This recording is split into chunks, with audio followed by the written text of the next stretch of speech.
Meus irmãos, a paz do Senhor Jesus, aqui quem vos fala é o evangelista Lucas Cruz, da Assembleia de Deus da Missão em São Paulo, congrego ali na congregação em Jardim dos Reis, e estamos iniciando mais um programa EB Online, onde nós temos como objetivo, como intuito, levar até você durante esse período de pandemia a qual nós estamos passando, o conteúdo da nossa escola bíblica dominical, para que você seja edificado através da palavra de Deus e para que você não perca nada e nenhum conteúdo da nossa escola bíblica dominical. Nós estamos estudando dentro das revistas da CPAD com o tema A Igreja Eleita, Redimida pelo Sangue de Cristo e Selada com o Espírito Santo da Promessa. É o conteúdo que nós estamos estudando.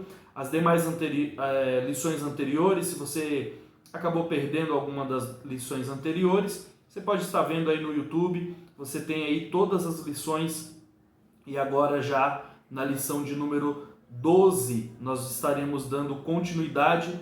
E na lição de número 12 nós temos como tema a conduta do crente em relação à família. Então nós vamos estudar um pouco a respeito dessa questão familiar, um tema importantíssimo de como deve ser a conduta do crente em relação à família. O nosso texto áureo está lá em Efésios capítulo 5, versículo 31. Se você não tem a revista, pode abrir aí na sua Bíblia, Efésios capítulo 5, versículo 31, e vamos estar acompanhando. O texto de Efésios 5, 31 diz assim: Por isso deixará o homem seu pai e sua mãe, e se unirá à sua mulher, e serão dois numa carne. Efésios 5, 31. A nossa verdade prática diz: Deus estabeleceu o casamento monogâmico, heterossexual e indissolúvel. Isto é, a instituição da família para a glória do nome dele, ou seja, de Deus. Então, Deus, ele criou a família. A família é um projeto de Deus, né?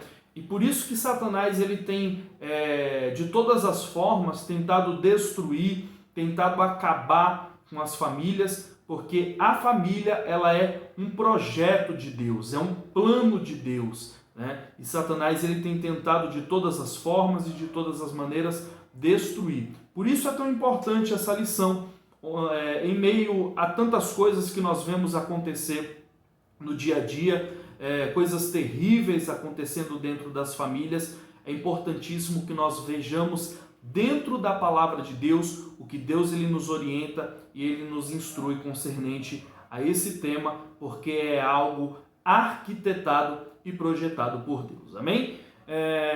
Depois a gente vai entrar nesses 3 itens que foi falado aqui na verdade prática, né, que é a monogamia, heterossexual e indissolúvel. A gente vai entrar dentro desses temas um pouquinho mais à frente, mas agora vamos para a nossa leitura bíblica em classe, que está lá no livro de Efésios, capítulo 5, do versículo 21 ao 33, e depois dando continuidade, né, o capítulo 5 ele termina no versículo 33, dando continuidade aí na Bíblia, o capítulo 6, do versículo 1 ao versículo 4. Então, Efésios 5, 21 em diante até o versículo 4 do capítulo 6. Diz assim a palavra do Senhor, 5, 21. Sujeitai-vos uns aos outros no temor do Senhor. Vós, mulheres, sujeitai-vos a vosso marido como ao Senhor. Porque o marido é o cabeça da mulher, como também Cristo é o cabeça da igreja, sendo ele próprio o salvador do corpo. De sorte que, assim como a igreja está sujeita a Cristo, assim também as mulheres sejam em tudo sujeitas a seu marido. Vós, maridos, amai vossas mulheres, como também Cristo amou a igreja, e a si mesmo se entregou por ela, para a santificar, purificando-a com a lavagem da água pela palavra, para a apresentar a si mesmo igreja gloriosa, sem mácula, nem ruga, nem coisa semelhante, mas santa e irrepreensível. Assim devem os maridos amar a sua própria mulher como a seu próprio corpo. Quem ama a sua mulher, ama a si mesmo, porque nunca ninguém aborreceu a sua própria carne, antes a alimenta e sustenta, como também o Senhor a igreja, porque somos membros do seu corpo. Por isso, deixará o homem seu pai e sua mãe, e se unirá à sua mulher, e serão dois numa carne. Grande é este mistério. Digo, porém, a respeito de Cristo e da igreja. Assim também vós, cada um em particular, ame a sua própria mulher como a si mesmo, e a mulher reverencie o marido. Agora no capítulo 6, versículo 1. Vós, filhos, sedes obedientes aos vossos pais no Senhor, porque isso é justo. Honra teu pai e a tua mãe, que é o primeiro mandamento com promessa, para que te vá bem e vivas muito tempo sobre a terra. E vós, pais, não provoqueis a ira a vossos filhos, mas criai-os na doutrina e admoestação do Senhor. Então, nós vamos estudar a respeito desse tema da família, dentro das doutrinas que nós estamos estudando, estudamos nas lições passadas. Agora nós chegamos na doutrina da família. E quando nós falamos de família, nós estamos vivendo um tempo difícil agora, esse tempo de pandemia, a qual nós estamos passando, e dentro desse período de pandemia, uma coisa boa aconteceu, que é a aproximação entre as famílias, Pessoas que vivem debaixo do mesmo teto, que vivem na mesma casa, muitas das vezes não têm um tempo para estarem juntos.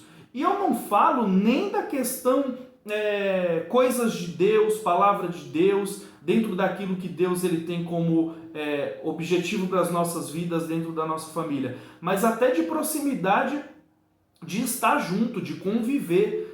Isso é algo importantíssimo para a vida das famílias, esse estar junto, porque muitas famílias têm apenas o título de família, mas não vivem junto, não convivem junto, vivem mais separados, mais distantes do que juntos mesmos, E nós devemos tomar cuidado em relação a isso, porque a família, ela é uma instituição criada por Deus, e dentro dessa instituição criada por Deus, a família ela deve exaltar. Nós vimos na nossa verdade prática que devemos glorificar a Deus. Então, tanto a família como a comunidade, os integrantes da família, a sua vida diária deve glorificar a Deus, as pessoas enxergarem e verem Deus na sua família. Tanto as pessoas que compõem aquela família, elas devem glorificar a Deus. E esse período de pandemia foi até bom no sentido da aproximação.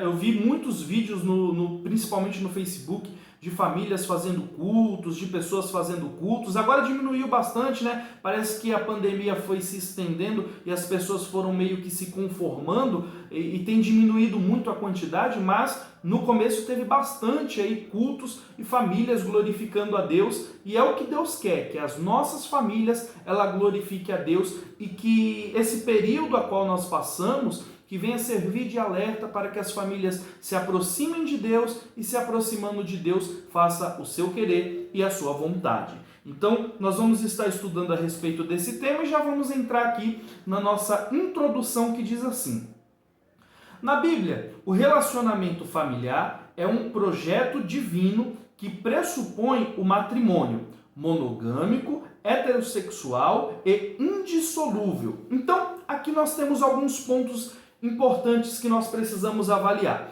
Primeiro, o casamento, como eu já falei, ele é uma instituição de Deus. Deus instituiu o casamento. E esse casamento, ele deve ter algumas características. E quais são essas características? Lá em Mateus, no capítulo 19, versículo 4 e 6, nós temos as características. Vamos fazer a leitura? Mateus, capítulo de número 19, versículo 4 e 6, que diz assim, ele, porém, respondendo, disse-lhe: não tendes lido que aquele que os fez no princípio, macho e fêmea, os fez? Disse: portanto, deixará o homem pai e mãe e se unirá à sua mulher, e serão dois numa só carne. Assim, não são mais dois, mas uma só carne. Portanto, o que Deus ajuntou, não o separe o homem. Então, nós temos 3 pontos aí, 3 características do casamento bíblico. Então, Deus instituiu o casamento, mas o casamento bíblico ele tem algumas características. E quais são essas características que nós temos? Primeiro, o casamento ele deve ser monogâmico. O que é monogâmico? É 2 indivíduos, né? No caso, um homem e uma mulher. Monogâmico. Então, não são 3, né? 2 homens e uma mulher, ou 2 mulheres e um homem ou mais. Não. O casamento bíblico, ele é monogâmico, ou seja, é 1 e 1. Um homem e uma mulher, macho e fêmea, né? É o que colocou aqui na palavra de Deus. Então, monogâmico, 1 e 1, certo? Heterossexual, ou seja, como são 2 indivíduos, esses 2 indivíduos eles devem ser um macho e uma fêmea. Um macho e uma fêmea. E o texto ele é bem específico em relação a essa questão de ser um macho e uma fêmea. Então, não pode ser 2 mulheres, não pode ser 2 homens, mas sim um macho e uma fêmea. É o que a palavra de Deus nos orienta. Esse é o casamento bíblico que a palavra de Deus nos ensina e nos instrui. Então, um casamento monogâmico, um casamento heterossexual e um casamento indissolúvel. O que é indissolúvel? É aquilo que não se dissolve, é aquilo que não acaba, é aquilo que não para no meio do tempo.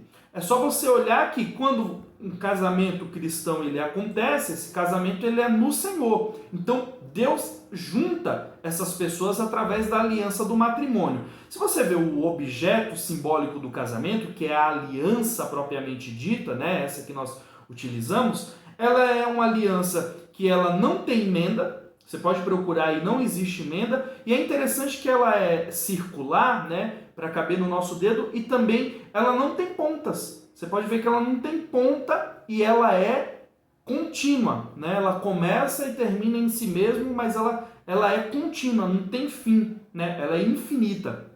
Então, o casamento, da mesma forma que a aliança representa, ele é um casamento indissolúvel, que não pode acabar. E o que infelizmente nós temos olhado nos dias de hoje é que os relacionamentos eles são descartáveis, relacionamentos de papel, que hoje inicia e amanhã acaba, finaliza, e isso é algo muito triste, irmão, que tem acontecido dentro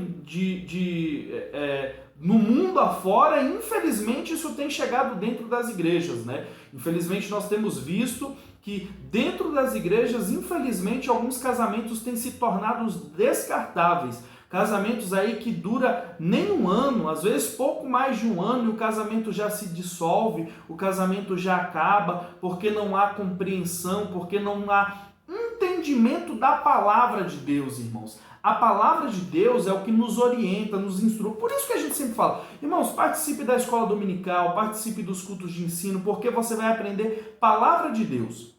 E quando nós aprendemos palavra de Deus, nós entendemos a forma que Deus ele quer que nós andemos. E na palavra de Deus, nós vamos encontrar o direcionamento para que a nossa vida familiar, ela ande. Deus ele vai nos dar a diretriz de como ele quer que a nossa vida familiar ela ande. E quando nós entendemos a forma que Deus ele quer que a nossa vida familiar ande, nós vamos ter uma vida, uma visão panorâmica das coisas, iremos andar da maneira que Deus quer, da maneira que Deus se agrada, e o nosso relacionamento vai ser afetado em cima disso de uma maneira positiva, ao ponto de nós entendermos a vontade de Deus, praticarmos a vontade de Deus, e o nosso relacionamento ser um relacionamento indissolúvel. Isso é importantíssimo, porque hoje em dia, quando nós olhamos no meio do mundo afora, e infelizmente dentro do meio evangélico, nós vemos relacionamentos que são destruídos aí por poucas coisas, né? Por pouquíssimas coisas as pessoas elas têm se separado, e isso é algo que não agrada a Deus, pois o que ajuntou a Deus não separe o homem. O relacionamento cristão, quando é levado até o altar e apresentado a Deus, é feito uma aliança com Deus também, né? Com Deus também. E isso é importante que nós venhamos analisar, porque o que Deus ajunta, Deus ele não faz uma aliança e depois quebra, né, essa aliança. Não vai ser mais esse casamento. Não é assim que funcionam as coisas de Deus. Nesse caso, ele é para sempre. No modelo divino, os membros da família são iguais, porém, cada um desempenha papéis diferentes. Nesta lição, veremos a conduta requerida por Deus para a família. Então, dentro dessa questão aqui, nós vamos ver que os membros da família eles são iguais, mas cada um tem uma função, cada um tem uma atividade. E Deus, irmãos, Deus ele é maravilhoso, porque ele separa. Para que ninguém fique sobrecarregado, Deus ele separa. E ele coloca o homem para fazer uma coisa, a mulher para fazer outra, os filhos para fazer outra. E dentro dessa comunhão e distribuição de atividades, nós teremos um relacionamento abençoado. O que muitas das vezes acontece é que não observamos a palavra de Deus, não fazemos a divisão que ele pede ou a distribuição das atividades que Deus pede, e isso acaba gerando consequências graves. Tudo na vida do crente, quando o crente não observa a palavra de Deus, as consequências elas vêm, e elas vêm ferrenhamente e tendo aí uma situação terrível. Então, observe a palavra de Deus, medite na palavra de Deus, e eu tenho certeza que você terá uma vida e uma família abençoada, mais do que já é. Eu creio que a sua família ela é uma família abençoada. Primeiro tópico, a conduta do crente como marido. Então, primeiro a gente vai falar a respeito dos maridos. No capítulo 5, Paulo enaltece o matrimônio e o eleva ao mais alto patamar ao comparar o marido a Cristo e a esposa à igreja. Neste tópico, estudaremos a analogia referente ao marido. Primeiro subtópico, o papel do marido como líder da família. Na Bíblia, a ordem de autoridade é observada do seguinte modo: Deus é o cabeça da igreja, Cristo é o cabeça do homem e o homem é o cabeça da mulher. A relação dentro do lar é explicada na frase: o marido é o cabeça da mulher, como também Cristo é o cabeça da igreja. Ele mostra o modelo de relacionamento do casamento cristão. Isto é, o marido deve liderar a sua casa do mesmo modo como Cristo lidera a igreja visando seu absoluto bem-estar. Então, dentro desse contexto, nós temos o marido, ele com a responsabilidade de liderar a sua família. Tudo que você for ver, seja na palavra de Deus, seja até mesmo no meio profissional, vamos usar como exemplo o meio profissional, dentro da igreja é assim, em todos os aspectos da nossa vida é assim, existe sempre uma liderança. Lá no trabalho tem alguém que, se você não é o dono da empresa, existe alguém que está superior, que lidera sobre você, ou que lidera sobre a empresa. Ou se você é o dono, você lidera as pessoas que estão ali na empresa. O que eu quero que você entenda? O princípio de liderança está para todos os itens e está para todas as coisas. Dentro da família não é diferente. E Deus deixou esse princípio de liderança e Ele encarregou o homem de liderar a sua casa, a sua família, tanto no âmbito material, nós vamos ver bastante a respeito disso, quanto no âmbito espiritual. Então o homem ele deve ser o líder da sua família, ele deve liderar a sua família, tanto dentro das coisas pertinentes ao dia a dia e do meio secular, quanto também das coisas espirituais, levando a sua família a enaltecer e a engrandecer o nome santo do Senhor. Então esse é o princípio principal e inicial que nós vamos ver aqui, que é o princípio da liderança. E aí dá-se continuidade, Aqui é necessário ressaltar uma questão importante. O movimento feminista com viés neomarxista considera esse modelo de família como um sistema opressor do homem contra a mulher. Ao contrário desse falacioso discurso, as escrituras nas Escrituras, o modelo cristão está fundado no amor e no respeito mútuo. Então, nós temos aí uma militância feminista que olha para esse modelo bíblico, não entende, não compreende as coisas bíblicas e as coisas de Deus, porque só quem está no Espírito vai conseguir entender e compreender as coisas do Espírito, e não compreendendo, vão jogar esse sistema criado por Deus como um sistema opressor, onde na verdade não é.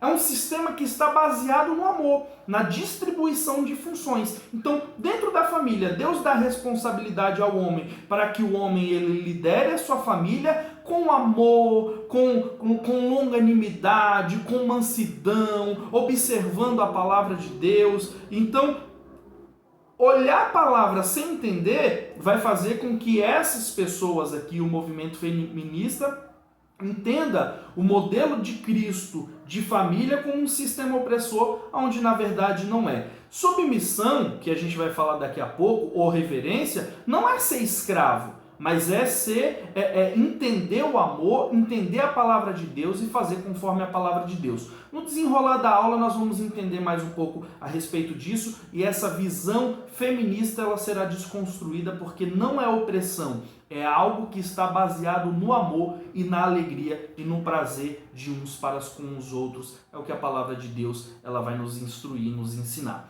Segundo subtópico, o amor como elemento primordial.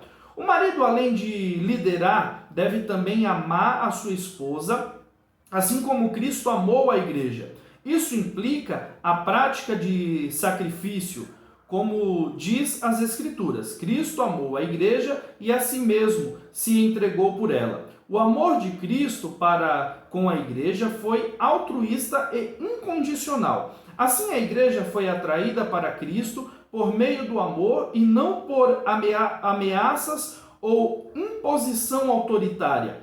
Desse modo, os maridos devem também manter a união e a harmonia conjugal por meio do exercício do amor. Então, o marido ele deve amar a esposa como Cristo amou a igreja.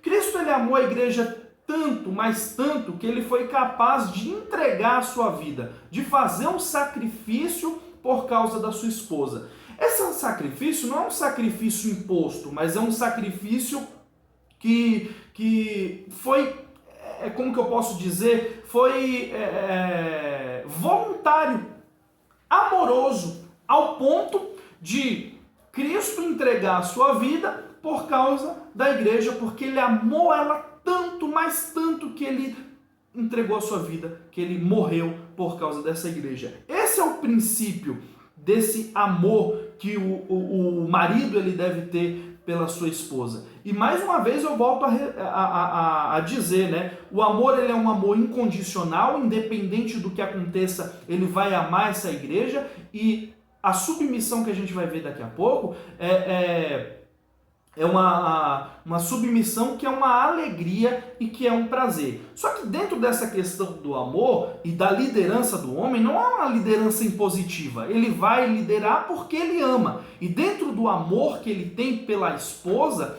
ele vai trabalhar junto e liderar junto. Mais para frente a gente vai ver isso, né? Ele vai liderar junto com a sua esposa. E liderando junto com sua esposa, eles vão ter o resultado que Deus ele tem para as nossas vidas. Em Gênesis, no capítulo 31, depois você lê lá, eu não vou ler porque senão a gente vai acabar tomando muito tempo, a gente tem uma história muito interessante. Eu estava lendo a lição e lembrando, não tem na lição, mas eu lembrei de Gênesis 31, onde nós vemos o exemplo bíblico de matrimônio. Você vai ver Jacó, que ele está saindo da casa do seu sogro Labão, e quando ele está ainda com seu sogro Labão, Deus ele envia um anjo, um mensageiro, para dizer para ele, volta para sua casa, volta para sua terra. Sai da casa do seu sogro Labão e vai para sua terra. Jacó, ele tem ali a instrução de Deus, a ordenança de Deus dele sair. O que Jacó ele poderia ter feito? Pegado suas coisas, sua família, suas esposas e ter ido embora. Só que no texto de Gênesis 31, você vai ver que Jacó, ele se preocupa em chamar suas esposas, ele chama suas esposas no particular e ele começa a explicar, ele começa a falar, olha, Deus enviou um anjo falou comigo, pediu para mim voltar para casa da minha família, voltar para minha família, para minha terra, e ele começa a explicar toda a história. O anjo apareceu, o anjo falou isso comigo, eu fui roubado, né? Em palavras mais brutas, mas roubado pelo seu pai, a gente viveu toda essa situação e agora Deus está mandando eu voltar para minha casa. Chamou e meio que pediu a opinião da esposa, sendo que Deus já tinha dado uma ordenança, ele poderia muito bem ter ido. Só que ele conta a história para suas esposas e as suas esposas depois vai olhar para ele e vai falar assim, não, seja feito conforme o que Deus disse. Então, em família, Jacó, Lia e Raquel, eles tomam a decisão de fazer aquilo que Deus mandou. Deus já tinha falado com ele, ele poderia simplesmente ter tomado a decisão de ir e fazer. Mas ele lembrou da sua esposa, conversou da sua esposa e aí ele fez as coisas certas. Então, esse é o princípio de liderança. O marido não vai se achar que você é o suprassumo da coisa e fazer aquilo que você quiser, né? Participa a sua esposa, conversa a sua esposa, às vezes ela tem um pensamento diferente, uma visão que você não viu, e vocês vão se ajudar. Esse é o princípio de liderança bíblico baseado no amor. Sempre consultando uns aos outros, conversando. O que as famílias precisam ter hoje é união e conversar. Tem famílias que não conversam, tem marido que não conversa mais com a esposa e vice-versa. Isso não pode acontecer. A família precisa dialogar, precisa conversar e tomar as decisões juntos, porque é em amor e o amor compartilha tudo. Terceiro subtópico, o cuidado do marido à esposa. A Escritura enfatiza que a esposa é parte do marido ao declarar: quem ama a sua mulher, ama-se a si mesmo. Acrescenta ainda que toda a pessoa mentalmente saudável cuida do próprio corpo, o que significa que o marido deve dar atenção à mulher do mesmo modo que atenta para consigo mesmo.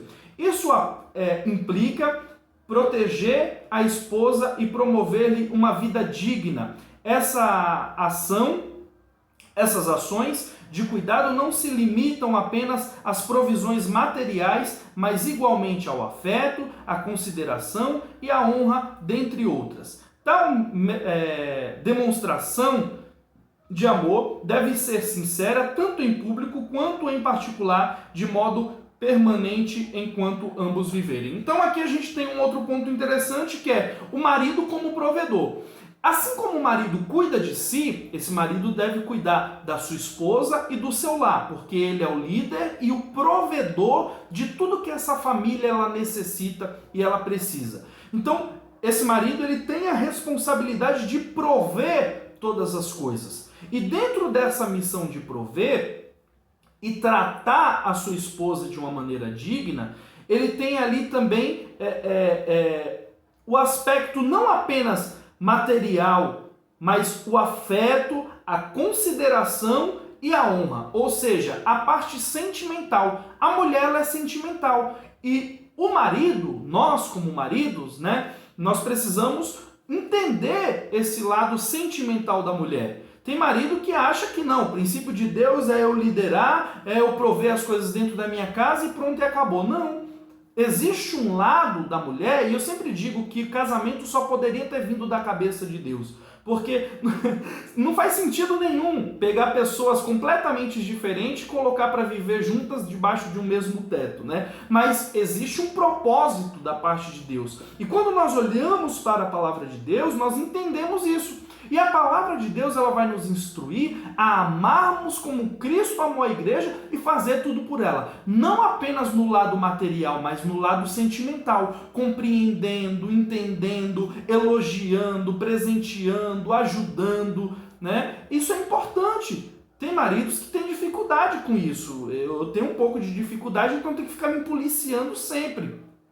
Mas nós precisamos nos atentar a isso. A mulher ela tem esse lado mais sentimental e os maridos precisam estar atentos, né? Às vezes não precisa nem dar um presente, é um elogio por causa de uma roupa, por causa de um perfume, é uma lembrancinha, é alguma coisinha que você pegou, lembrei de você. Para a mulher isso aí já é muita coisa.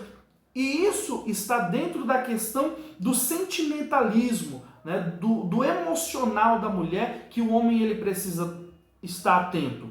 Deus, Jesus, ele se preocupava com os sentimentos das pessoas. Se nós devemos amar a esposa como Cristo amou a igreja, nós precisamos nos atentar também para essas situações e nós nos atentarmos para essas situações, pois Deus ele requer de nós. E esse sentimento deve ser dentro e fora. Porque tem casais que a gente olha aí, que no Facebook é beijo, é abraço, é declaração, é aquela coisa, é tanto amor, que você olha, você fala, eu queria ser igual a ele. Mas quando você vai conhecer no íntimo do lar, às vezes é coisas terríveis. O sentimento de amor, as palavras carinhosas já não existe mais. E isso deve ser para fora, mas dentro.